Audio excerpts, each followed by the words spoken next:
இப்பவும் சொல்றேன், captain sir, I am so sorry. ஏன்னா இந்த சாரி உங்களுக்காக மட்டும்தான். ஒரு கட்சி 2005 தொடங்குறாங்க, 2006 ஒரு தேர்தலை சந்திக்கிறாங்க, தனித்து போட்டிடுறாங்க, நல்ல முன்னேற்றம், ஆரவாரம், தொண்டர்கள், சந்தோஷம். 8.4%. ஓகே, வந்தோடனே நல்ல முன்னேற்றம் தான், நல்ல சேஞ்சஸ் தான், ஹாப்பி. 2009 அடுத்த தேர்தல், மக்களவை தேர்தல், 39 தொகுதி தனித்து போட்டிடுறாங்க, 10%, நல்ல ப்ராக்ரஸ், குட். 2011 ஏடிஎம்கே கூட்டணி 41 தொகுதி, 29 வெற்றி, அதாவது டவுன் டைம் 7.9%. எவ்வளோ? 7.9% டவுன். கம்பேர் பண்ணும்போது லாஸ்ட் அதுக்கு முன்னாடி 10%, இப்போ 7.9% டவுன் ஸ்டார்ட் ஆயிடுச்சா? ஓகே.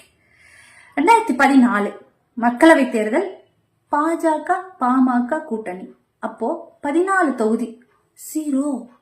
சரி விடுங்க. 2016 சட்டமன்ற தேர்தல், கேப்டன் அவர்களை வேட்பாளராக நிறுத்தி களம் காண்றாங்க மக்கள் நல கூட்டணி, 104 தொகுதி, 2.4%.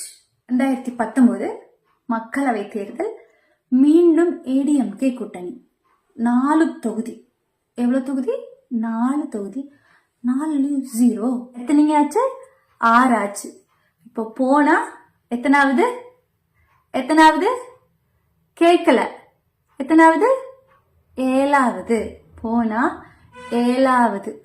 கூட்டணி பத்தி யாரு பேசணும், யாரு பேசக்கூடாதுன்ற வரைமுறை இல்லாம போச்சு. சரிங்களா?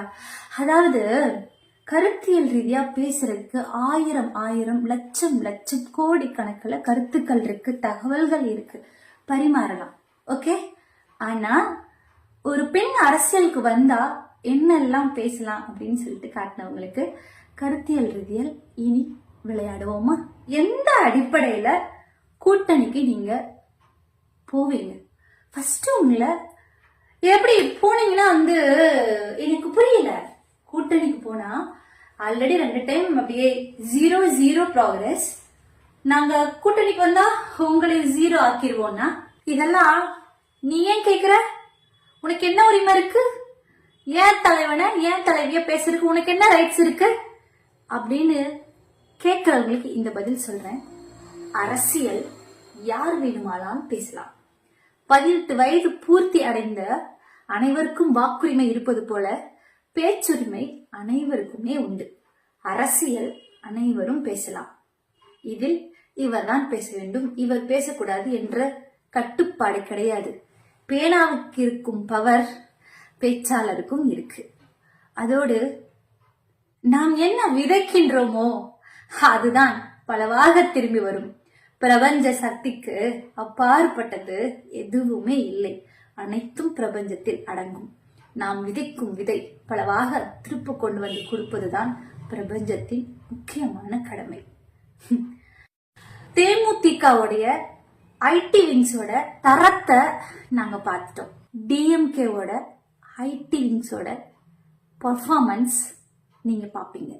டிஎம்கே பொண்ணு கடைக்கோடி தொண்டன் மேல கை வச்சாலும் தன்மானத்து மேல கை வச்சிருக்கீங்க. கரூர் பொண்ணு அனிதா, விஎஸ்பி டீம்